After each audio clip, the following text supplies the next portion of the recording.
So founded 10 years ago, YouNoodle is a platform that matches entrepreneurs with competitions, accelerators, and startup programs around the world, as well as provides an evaluation platform to universities, nonprofits, government, as well as enterprise organizations trying to run innovation challenges and competitions. So as mentioned, we have Torsten leading our interview, and Torsten is a bioinformatics engineer by training, but he has also judged numerous startup programs at Stanford University, MIT, and Imperial College London.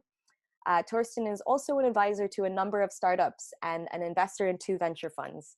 He is a frequent speaker on corporate innovation and how governments can spur ecosystem growth through global startup engagement. So really excited to have Torsten lead today's interview with our 2 very special guests from Junior Achievement Americas. Really excited to have these guys joining us today. So we have Gabriela Correa Ferrari. So she is a regional program coordinator of JA Americas. And Gabriela coordinates JA programs for the regional alliances in 29 countries in the Americas region. And Gabriela's professional career began in marketing and communications in a media company, and includes partnership development, promotional campaigns, CRM, and digital media project management. She also has a degree in public relations and an MBA in strategic management and economic business. Gabriela is currently attending the Global Women in Management program from the Women Lead Institute. So very excited to have Gabriela with us. We also have Hernán Zocco. He is the Communications Director of Junior Achievement Americas. So Hernán leads JA's communication strategy in 29 countries in the Latin America and Caribbean region. His professional career includes more than 10 years working in communications for companies in the finance sector in Argentina.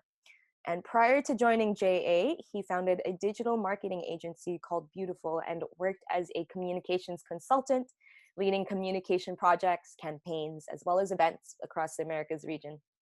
Hernán has a degree in social communications from the National University of Cordoba and is currently attending the communications program for NGOs at the Austral University. He also serves as the president of the NGOs committee at the PR Council of Argentina.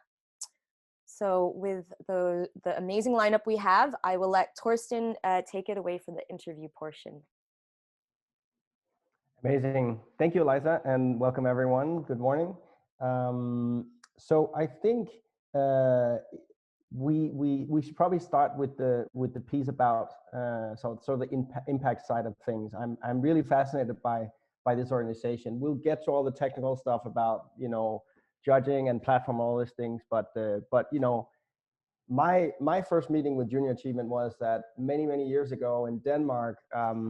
I was a judge for what they call the company program in Junior Achievement Denmark, and at the time I didn't really know much about what is this thing, Junior Achievement. I've never heard of it, and I joined and I saw all of these students that had set up these booths showcasing their various businesses. And what I liked about it was that this was not just some like random slide deck or plan. Like they actually were there with their products, and they were talking about their products, and they were being trained in what does it mean to talk to a client, and what does it mean to get sell something. Like it was so practical, and I really enjoyed it. And I think since then I've seen the organization in other connections, but I remember distinctly that made a huge impact on me and was really fun. So I think maybe I'll start with you, Hernán.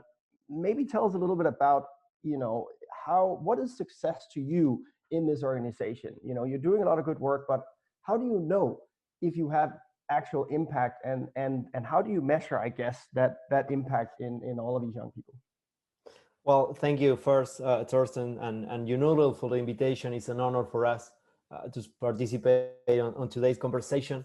And wow, it's a great question, Shay, well, as you have mentioned, and probably most of you know, is one of the largest organizations dedicated to inspire and prepare young people to succeed in a global economy through our programs that are based on 3 pillars that are entrepreneurship, financial literacy, and work readiness. We activate the youth for the jobs of the future. And the success of the youth for us, at least here in our region, is probably related to employment. You know, as part of our regional strategy, we have defined that the main social issue that we should address is definitely employment, and specifically youth employment. So our programs and the skills that we try to develop in the youth across 29 countries in the region are focused on allow them to enter a very, very competitive job market, and at the same time being with the opportunity of being or becoming job creators at the same time. And that's why we pay special attention to the entrepreneurial spirit and the entrepreneurial skills you mentioned that are critical in an even more competitive world and even more competitive region. I think that's a really good point, that there's such a merging between the idea of having a job and the idea of creating a job or building a company, that I think that the skill sets are definitely very aligned. And I think maybe it's fair to say that your organization have seen that very early in the process. It's probably more relevant now than it was, 10, 15 years ago when I first met this organization. That's really cool. So your sort of reach at the moment across these 29 countries, how many young people do you roughly reach at the moment per, I guess, year of the programs you have? Well, it is, as I said before, it's a large organization with presence in more than 100 countries across the globe. Last year, we celebrated our first centennial. We are an old organization as well. And here in our region, on these 29 countries that we operate, from Canada to Argentina, we have programs that are impacting more than 1.4 million students each year. And we are not working alone. We work also with almost 40,000 volunteers. And those are critical stakeholders for SHE, as well as the schools. Because as probably you know, most of the programs and most of the initiatives that we have are being implemented in schools. And that has been probably the most challenging aspect of this very challenging year, because more than 90% of the schools in the region are closed.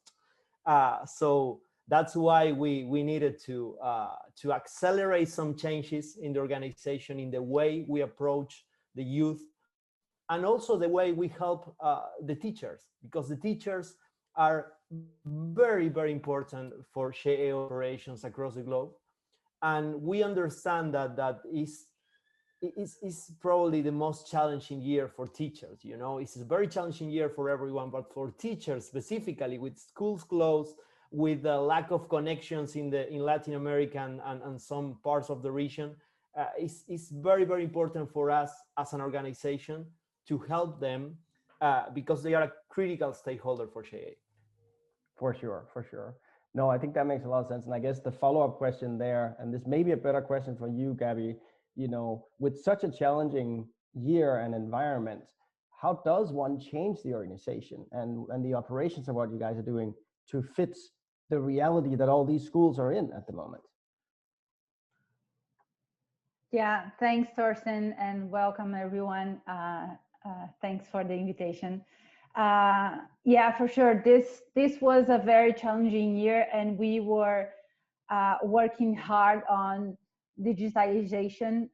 So we work on getting all the different ways of having the students online. So how to reach the students, how to manage to get to them through online platforms. And that's one of the main points of having this alliance with YouNoodle. So we had the platform helping us in the first competition last week, which was very easy to understand. We had, as you mentioned, that you were a judge in one of our competitions in Denmark. So we have some judges that don't know the platform, don't know much of the process, and we could just explain to them in a quick training, and then move on with the process that we needed to make it simple and make it easy to them to help us to evaluate the projects we have. Yeah, no, I can imagine that's I'm glad it has worked somewhat well, but I can imagine it also caused some interesting friction. I think maybe this is a question for either of you really, but before we get into the inner workings of the process and the tools, maybe give us an overview of which programs are you running and what is the difference between them? Because I know you have a couple of different types of programs for young people across the region. So either of you, just give us a quick overview of these programs, if you would mind.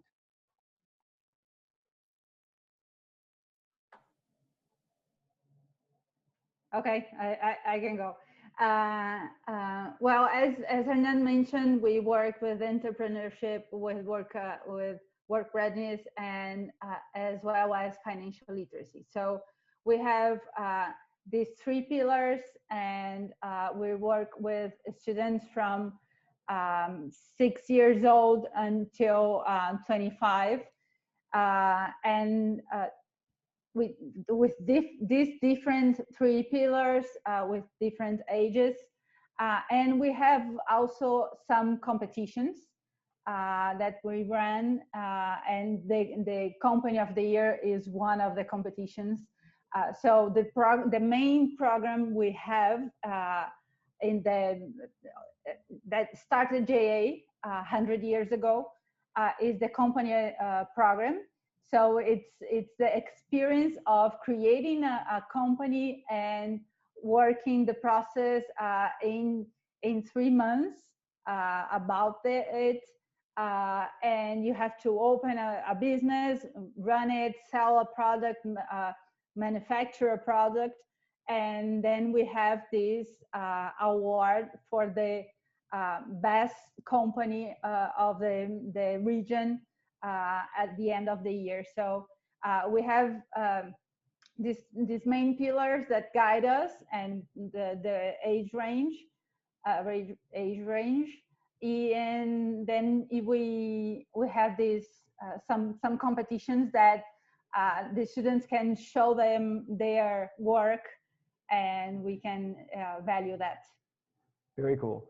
So I guess the process is that it's about having a lot of impact with a lot of students, and then choosing a relatively small number that you're then sort of celebrating and helping move forward, but also I guess using as examples for everybody else. So there's like 2 different levels to it, is what I'm hearing. Great. So before you have that, I guess, pool that you can evaluate and you can run that whole process, there is a process of marketing and outreach and marketing, communications. This is something that I think a lot of people have struggled with since you can't gather people in the same place. Any best practices you can share, recommendations about how to do marketing across such a large region with the very different reality we have today? Sure. Yeah, it's definitely a challenge for everyone, especially for the ones working in the social sector.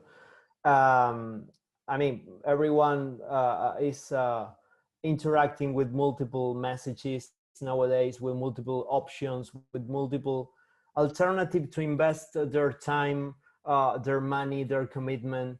And it is really important to be very effective with the communication strategies and the communication tactics as well. From a regional standpoint, I mean, at Shea Americas, we can definitely speak from a regional standpoint. We can say that a very effective internal communication strategy is critical. It's critical for this type of efforts.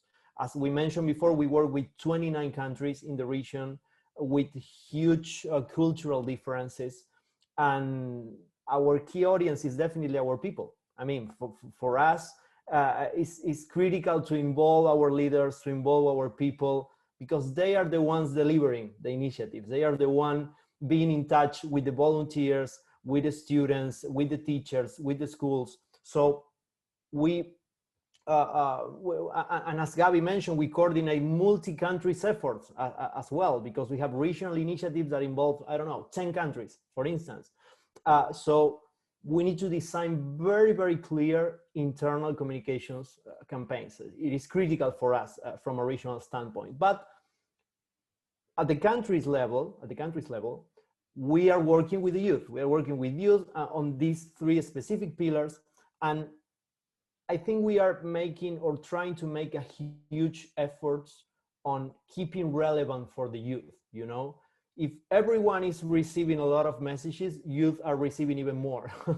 So we need to keep relevant, and that's probably the most important challenge for SHE, because we try to make a huge effort on keeping our content relevant. Our content is key for the strategy, and I think it's very important to understand how your audience interact with the different communication platforms, social media, email, WhatsApp, well, everything, you know. And it is also important to understand that probably you won't need to be everywhere. You know, we have very successful examples from our regions of very simple, concrete campaigns on WhatsApp, okay, for engaging young people that were amazing. So I think that's why it's always very important following what the book says regarding analyzing your audience. It's really, really important, because for the ones that are working with communications, we all the time we try to be everywhere, you know, with the media, with the social media, with the webinars, on WhatsApp, email marketing, everything. And probably your audience is paying attention to only one of them, okay? And if you are economic on paying attention to that, on analyzing that, you can be very, very effective. And of course, paying attention to new trends all the time. I mean, that's another very, very important thing. Yeah, for sure. And I think that there's probably a bunch of people in this webinar who would love to see that WhatsApp campaign. You know, it's hard to orchestrate these things in a way that actually works and has that the desired effect. So definitely, that's really cool to hear. And it's also interesting, this idea of making sure you focus on where your audience is. Don't make them go to some sort of forum or place that you invent saying, oh, I would love you all to just be here and talk amongst each other. You know, that's not how things work today. You could 10 years ago, that was a feasible model. Today, it doesn't work. You have to be where your audience is today and communicate with them in those channels.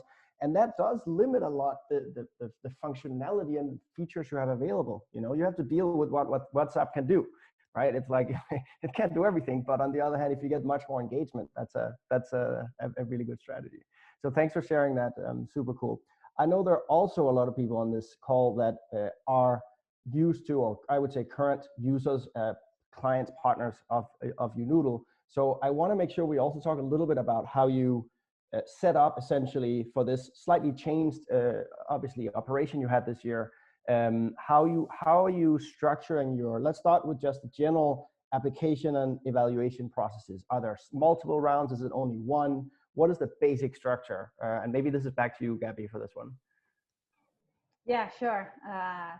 Well, actually, it depends much on the event we have. So for the competition I was mentioning, we did last week, it was a competition, a very quick regional challenge with the teams from 8 countries. We have an alliance with Scotiabank that we run an innovation camp, is a innovation project program locally in each country. We have 13 countries running it, and then the winners go to this regional competition, and we have just 2 hours of evaluating a pitch. And this is just one simple round. And this will be, it was pretty fine and easy. We had four different judges, and we had one simple process. And then we have the Company of the Year process that will have 20 companies presenting their ideas. And we have, from the past 12 years, been running it, and it's a 4-stage process. So this is, we set different judges rounds and different activities that the judges will be evaluating. So this is a bit more complex, and it will be challenging because we will have the teams going to the same place for some hours a day differently. In the past 12 years, we did it, in the past 11 years actually, we did it face-to-face events in one country. So all the teams would travel and go to there and be there for 3 days. And now we have 3 days of an event online, but with a very short time connecting each day. So it will be a challenge for not just for the judging side, but also to have the students connecting at the time correct, and to be presenting their ideas in this very short time frame. So that's where YouNoodle will be helping us to evaluate the teams. Yeah, definitely. It's not easy when everybody are different places and you have to get them to connect at the same time without any Wi-Fi issues, without any other things happening, and multiple team members. It can definitely be interesting. I know of one other organization that did essentially made sure they always have the next team ready while the current team was presenting, so that if something happens, they can move to the next team and then they switch back, right? So there's a lot of little tricks like that. No, that's really cool. So the 4 different, let's take the Company of the Year program. The 4 different rounds you have. How do you define the difference between those 4? There are sort of 4 stages in the process, right? So they're different at different time points. Yeah, there are different stages of the evaluation. So we have first pitch, business presentation. So all the teams will be presenting, and then in the next day we'll have a trade fair where you were mentioning that the students will need to present their product, and it's all virtual. We'll have it on a virtual venue where the students will be avatars presenting their product into a booth, and we are trying to get all the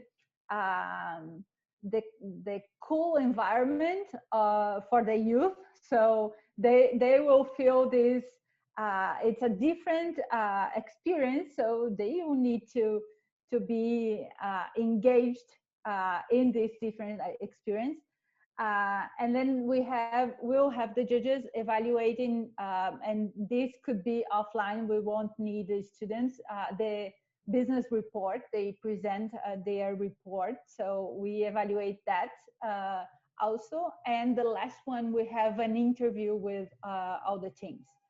So it's different. So it's 4 different stages.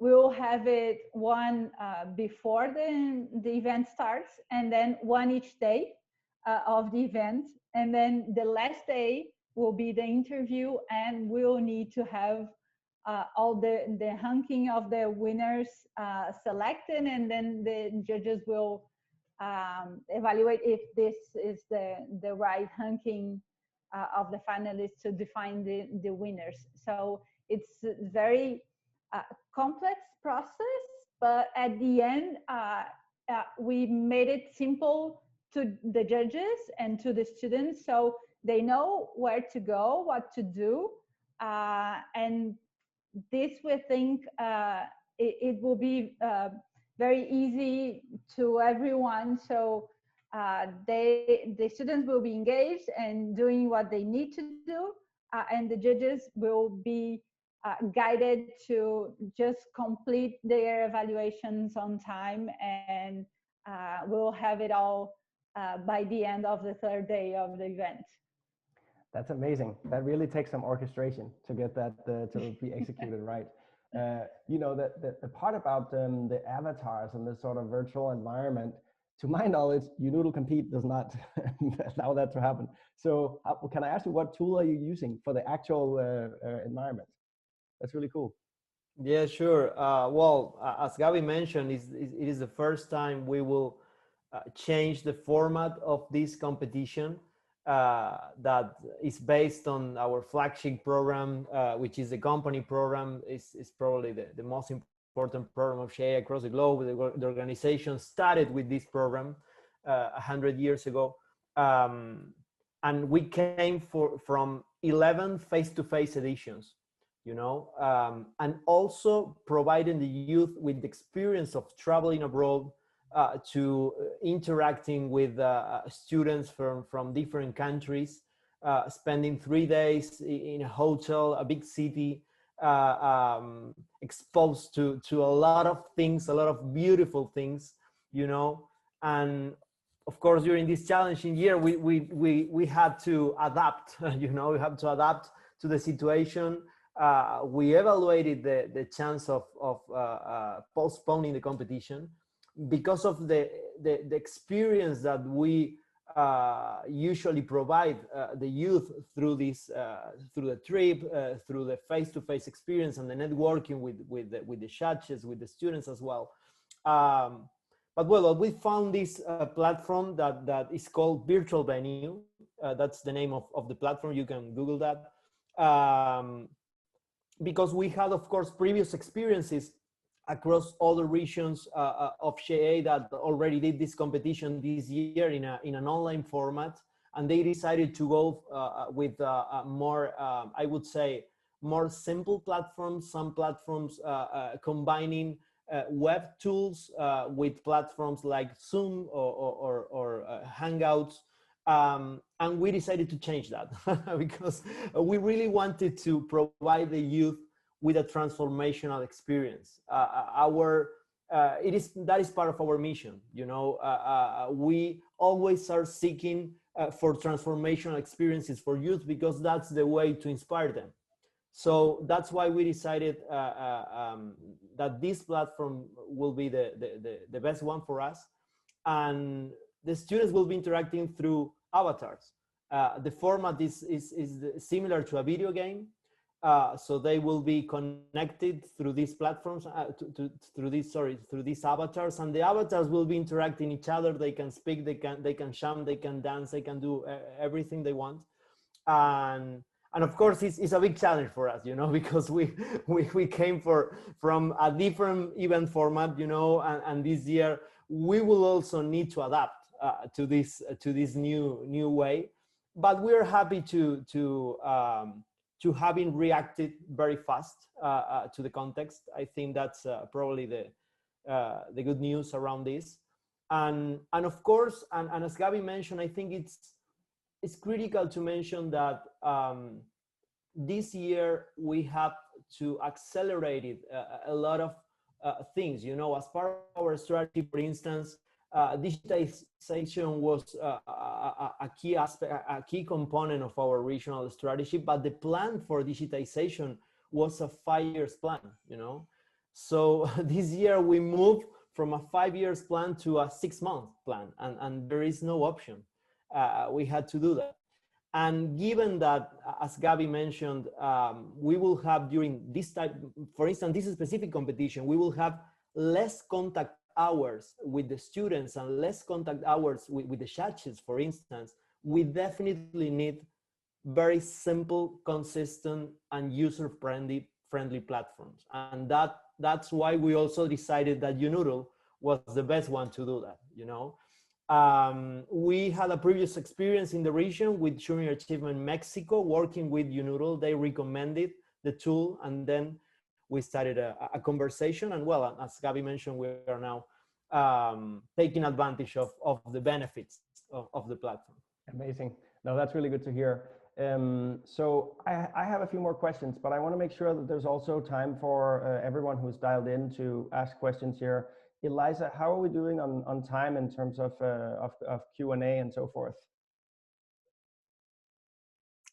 Yeah, I think we can wrap up the interview maybe in the next few minutes. But so far we haven't had anyone drop any questions into the chat box. So feel free to, or if ever when we open up for that section, we can just unmute yourself and start asking questions then. But yeah, if you wanted to wrap up the interview, and then we can open it up for the audience participation.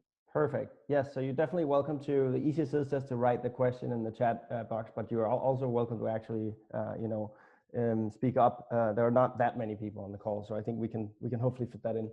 I have plenty of questions, so that's not a problem. So let me continue with one of mine here. I want to move a little bit into the judging and evaluation side, because that's really, I think, what a lot of people are also working with and trying to get right these days. When you have, as I understand it, your judges are volunteers, so they are graciously volunteering their time to do this. They're going onto YouNoodle. How do you make sure that they actually do what they're supposed to do? You know, it's tricky when you have volunteers to make sure that they live up to the things that they volunteer to say. What if they're late? What if they don't do all of it? Any tips you can share or insights on how to manage volunteer evaluators and judges? Let me say that Gabi is very, very good with that. Very, very good. Amazing. Gabi, tell us what you do.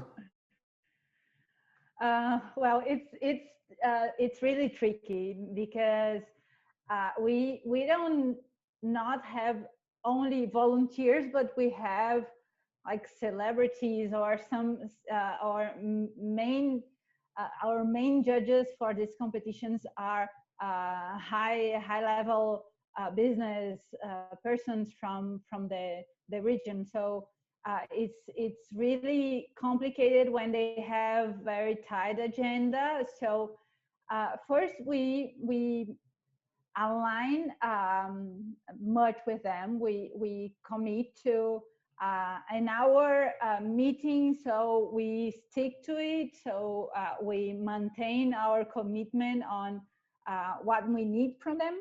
So it's clear from the beginning, and this is very important. So they know exactly what to do, when to do, and what's why we need it. So it's always clear to maintain the commitment of what we need, and of course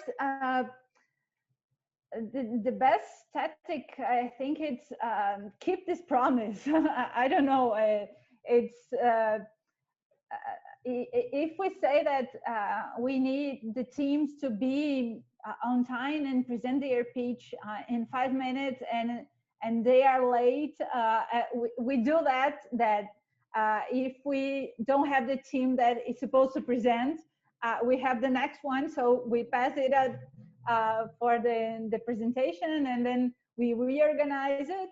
So we always keep this promise and the commitment that we set with the judges. I think this is one of the main points, that we can ask them anything if we can compromise and keep our promise from the beginning. So I think this is the key. I think that's a really, really important point.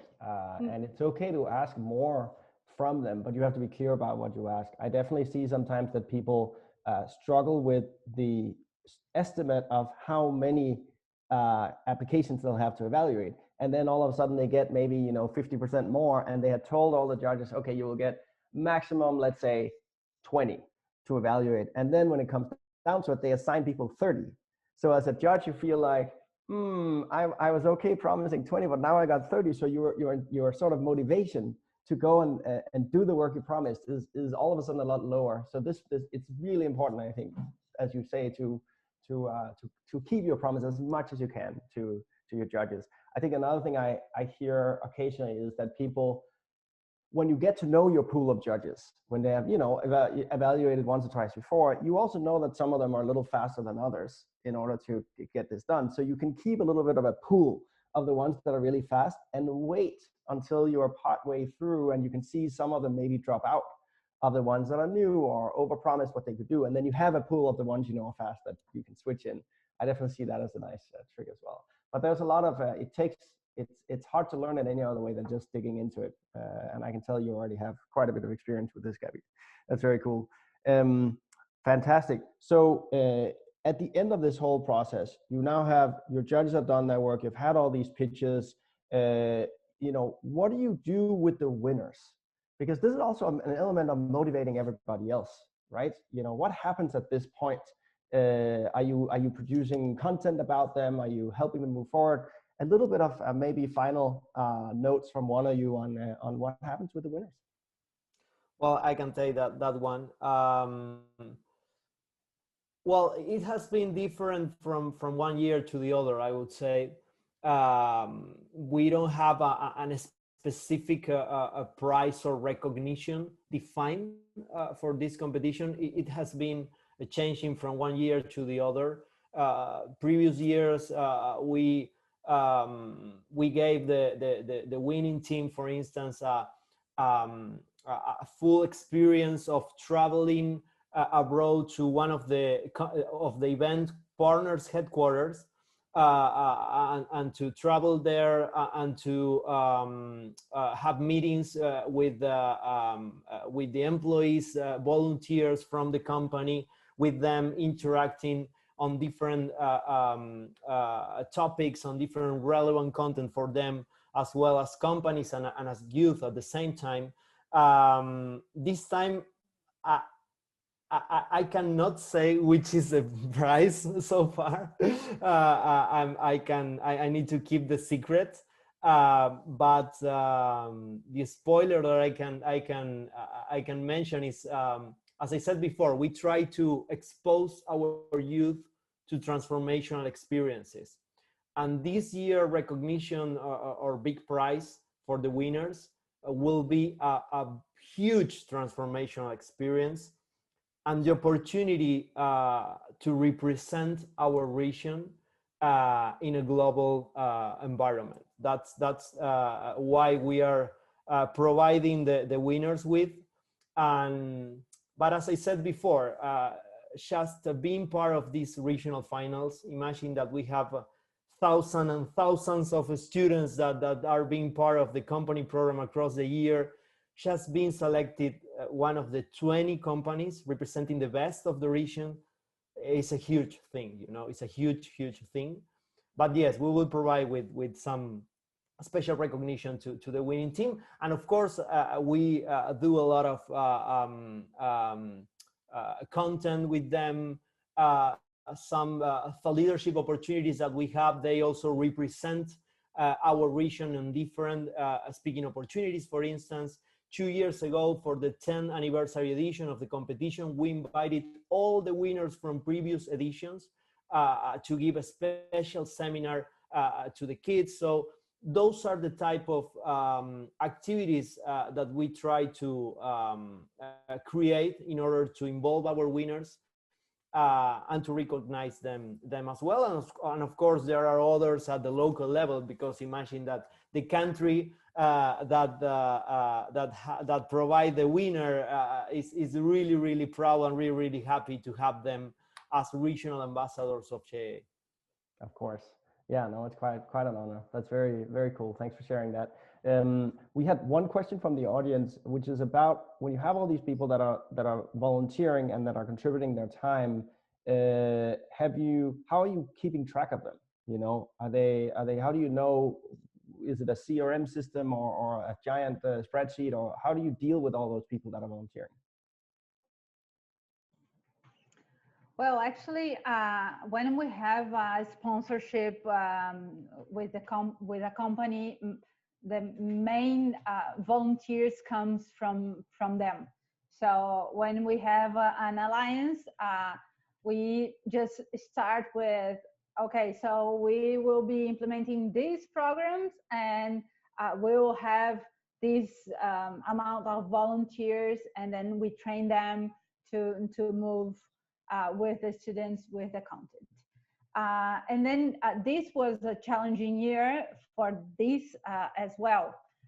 So we started thinking of different ways of having those volunteers. So we will start to create some campaigns as well on social media to gather information from people that we would not reach before, and gather some volunteers as well as reaching out for some companies and other alliances maybe. So we had different ways of, but mainly the volunteers are from the companies that sponsor us. Got it. And Yeah, and you kind of. sorry, let me complement something there.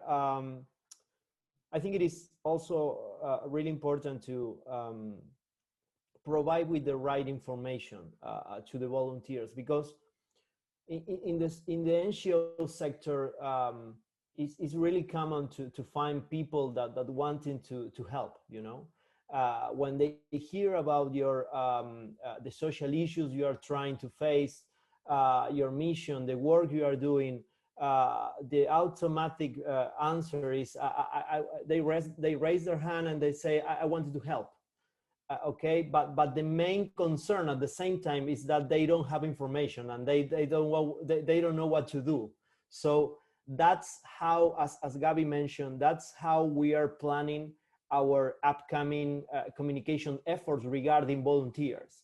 We are trying to provide with as much information as we can in order that they have a clear understanding of how being a SHE volunteer means, you know, because that's probably the main concern. People wanted to help, but they are concerned about the time, about if they need to have some special skills, some special previous knowledge, and they don't want to, they don't need to do that, you know. It's very, very easy, at least from the SHE standpoint, it's very, very easy to become a volunteer. You always need to give us your time, and time is probably the most important resource that we can receive from people. And I think that's very important as well, because I hear several times from different NGOs that they find this same situation with their volunteers. People say, yeah, I wanted to help, but they don't know how to do that. You know, that's critical for our sector. It really is. And a lot of people are willing to help, which is great, but it also creates that management overhead for sure. I think you partly also addressed Morty Friedman's question about how are you finding these volunteers? And it seems like you guys are doing sort of joint marketing efforts, both to companies to get volunteers, from the sponsors to get volunteers everywhere. So I think that's also very cool. We're kind of running a little over time here. So I think I might actually suggest that we wrap it up here. I think you guys, I'm really grateful that you're sharing some very kind of direct input on how you're generating impact, both how you're reaching those young people, but also how the process works, both on YouNoodle and off YouNoodle. That's super, super helpful. And hopefully it's useful to everybody here on this call. We will be sharing this also afterwards. So thank you guys for openly sharing and you know, letting me go off script in a number of ways and ask you fun questions. I think Eliza, anything in terms of how we wrap up here, or? No, I think that's pretty much it. Like you said, we're a bit over time, so thanks for everyone who stuck around. As I mentioned in the beginning, as a thank you for participating in today's session, we will be sending a special offer to you via email along with the recording of today's session. So thanks again so much to our partners, Junior Achievement Americas, for joining us today. Hopefully you all got some value and interesting insights from that. And yeah, we look forward to seeing you at our next Zoom session. So thanks everyone. Let me just recognize and give a special mention to the team of YouNoodle for being with us during the learning process of being inside the platform and to understand very quickly how to involve our chats there. The team has been super amazing. So thank you very, very much for that. Thank you. Gracias a ti. Thanks to everyone. Thanks, Gabby. Thank you. It was a pleasure. So much. Have a great rest of your day. Bye, everyone.